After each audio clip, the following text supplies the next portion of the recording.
Several weeks ago, I planted my seed start using a viral seed starting method called seed snails. Now today we're going to do a review and tell you exactly what I think about it.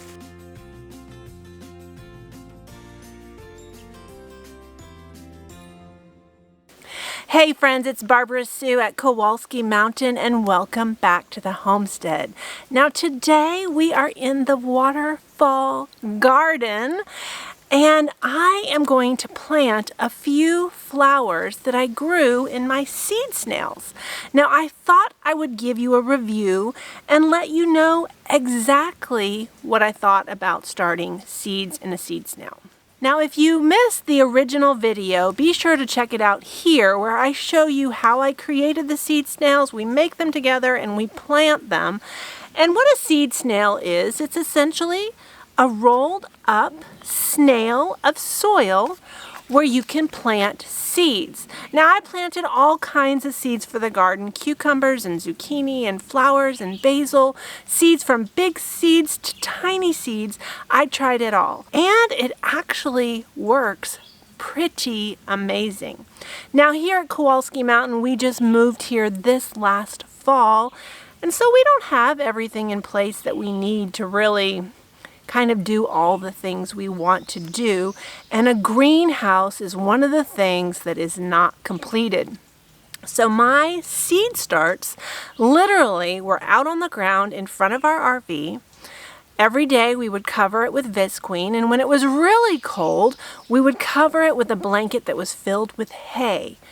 Now, believe it or not, it worked pretty good. Now we did a variety of seed starting methods. We had some in solo cups, we had some in toilet paper tubes, we had some in plug trays, and we also had the viral seed snails. Now I have to tell you, I loved seed snails. This works so well.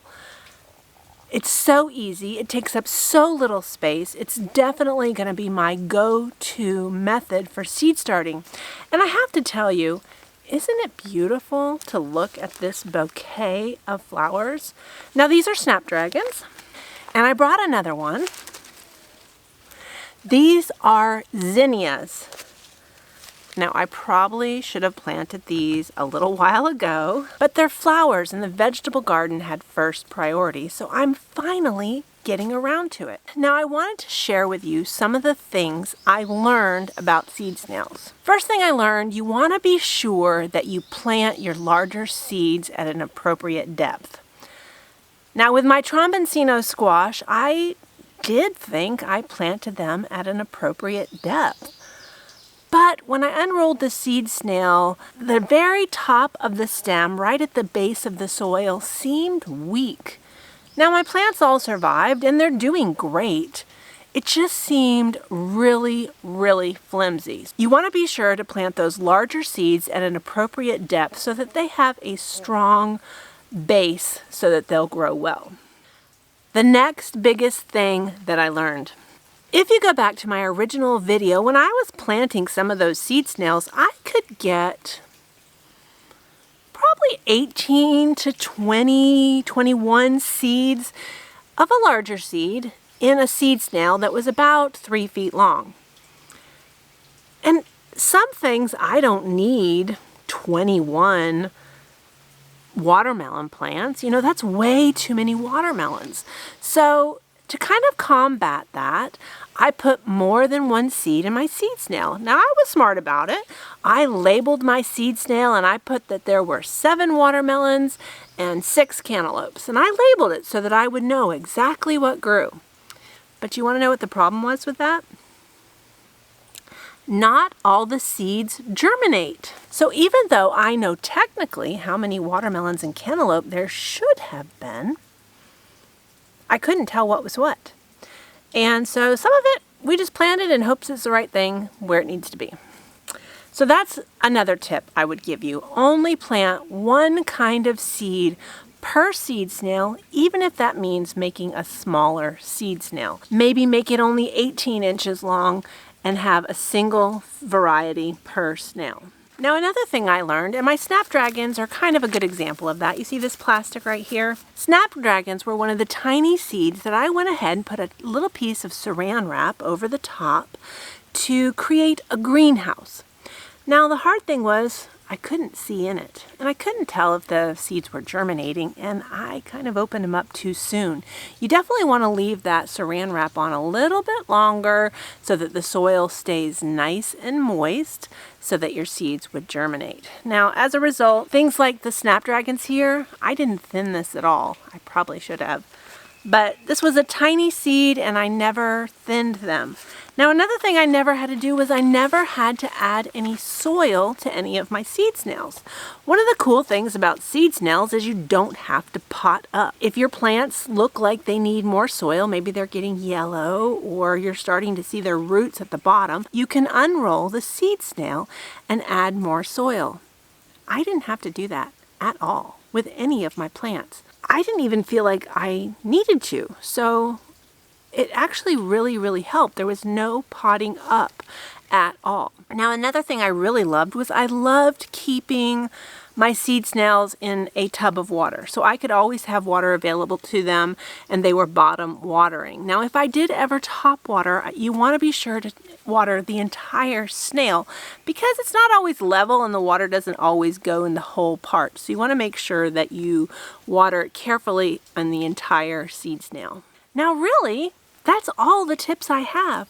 I loved using seed snails for seed germination, and I kind of think it's going to be my go-to. For one, it uses up a lot less space. There is 14 to 15 zinnias in this seed snail. Just this little bit of space. If I had these in individual solo cups, you can imagine how big that area would be. They use less waste. At the end, all I have to throw away, if I do throw it away, is this paper right here. Now I'm going to reuse this. I made my seed snails out of grain sacks because we have a lot of them on the homestead. Now I'm going to save these. These are made of a really tough plastic material and they're going to last, and I can use them year after year. The other thing is they use less soil. Now I did get some comments that people thought I was using a ton of soil in comparison to a plug tray. And that's probably true when you compare it to a plug tray. But the thing about a plug tray is you need to pot it up. If you don't pot up your plug trays, they are not going to do well. And so these I never potted up ever, and you can see they're doing great. Now they feel a little dry, which is why I need to get them in the ground. So overall, seed snails worked amazingly, and I will definitely do it again. While it was a viral sensation, I don't think it's going anywhere. Now, I wrote about seed snails on my blog, KowalskiMountain.com. I laid out step-by-step instructions on how to create a seed snail, and I went one step further. I actually created an ebook, and you can see that right here. Now this is a free download that you can download and print from my website, KowalskiMountain.com, when you sign up for my newsletter. Now I'm going to put the link down in the description box, and you can sign up for the newsletter and you can get that free ebook on how to use the seed snail growing method straight to your inbox. Now, there's no obligation. You're welcome to unsubscribe later, but I do hope you'll stick around and become a part of the Kowalski Mountain family. Now, let's go ahead and plant some flowers. Now, I know I told you this was my waterfall garden, and my waterfall is looking kind of dry. Now this waterfall is completely fueled by mountain runoff, so if it's not been raining in recent times, I don't have any water. But when it's running, it is gorgeous, and I love it down here. So I'm creating a garden that's a place that I can enjoy. Now my granddaughters are coming for a visit, and I'm working really hard to make it really look like a garden before they get here. So today we're going to plant some of these zinnias. Now zinnias are not really a shade flower, but it's all I've got along with the snapdragons, and so we're going to plant them anyway.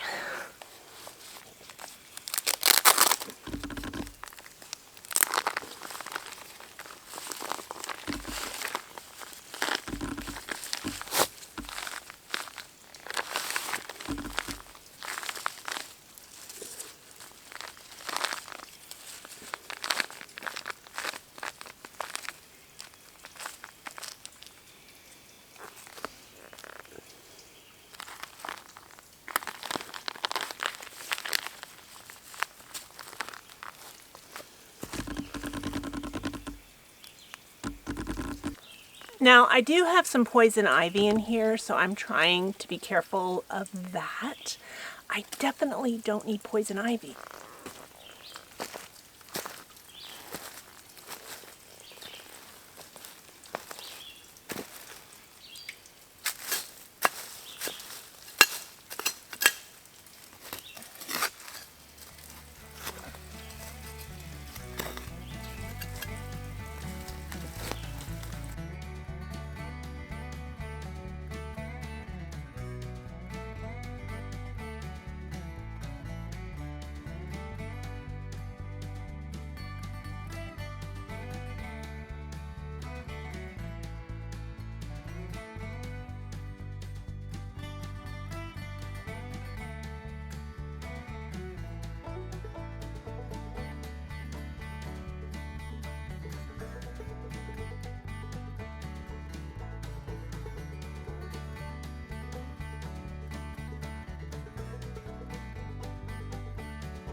Now that's all the zinnias I'm going to plant. I'm going to plant some snapdragons as well. Now for the plants I did not plant, I'm just going to roll them back up. And I'm going to plant these in a sunny spot. Now if you had some tape, you could tape this back up. I didn't bring that. But the rest we'll plant in an appropriate growing area. This is not the best.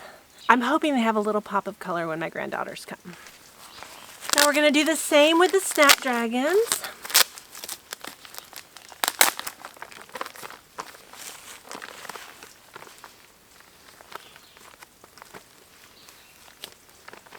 And you can see all the little plants in here. There's dozens in here. There's a ton because these are a tiny seed. So I'm going to plant these in clusters.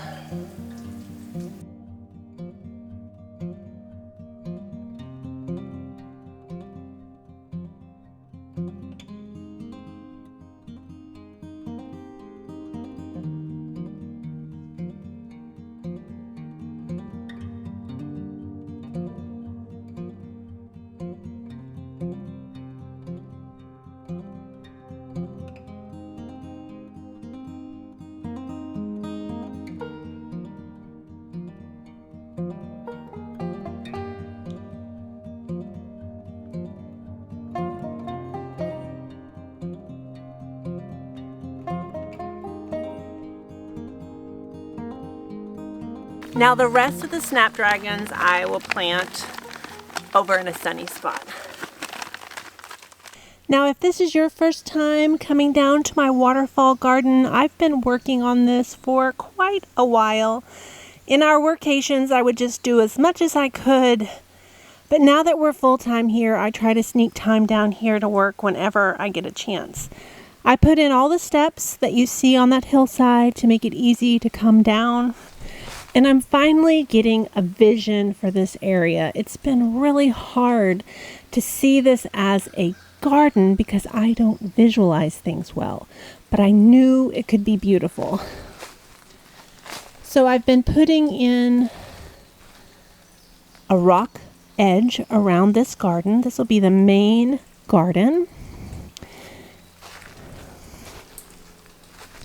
And in here, in addition to the zinnias and snapdragons, I've planted gladiolas and daffodils and hostas. And all the fern is just the way that God made it. Now I found those antlers in the woods and I brought them over here. I also have a really cool piece of driftwood that I found, and I've asked Philip to bring it up with the tractor because it's kind of heavy for me to carry back here. Now in this area I have quite a bit of water runoff that comes down that embankment and it's washing out through here. So I put some rocks and I'm trying to redirect the water down into the creek. We'll see how that goes. If nothing else, there'll be a bed of river rock right here so the water will wash through and not tear everything up. I still need to finish the rock right there, but I got tired and I couldn't find any more rock. Now this rock that I dug up while I was planting the zinnias, this will make a nice rock on this edge.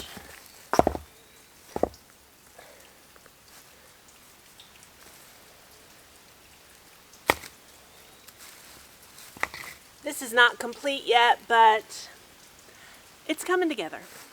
Now when the water's flowing, that is my waterfall, and it comes down into this creek, which comes through here. And I put in some additional steps right here to make it easy to walk down into the creek bed to cross over.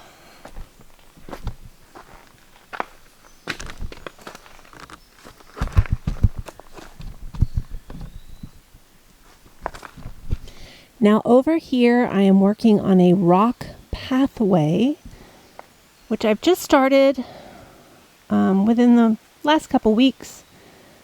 And every rock you see I have found here in the creek bed and carried it down here in the sidewalk.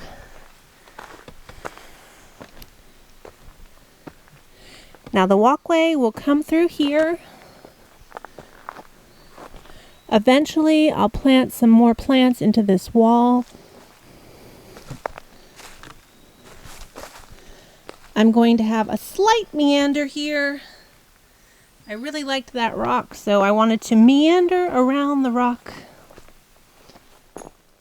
And then my hope is that the walkway will end here with a big rock area, and I really want a table back here. Now, if I had internet back here, I could work back here, but I don't.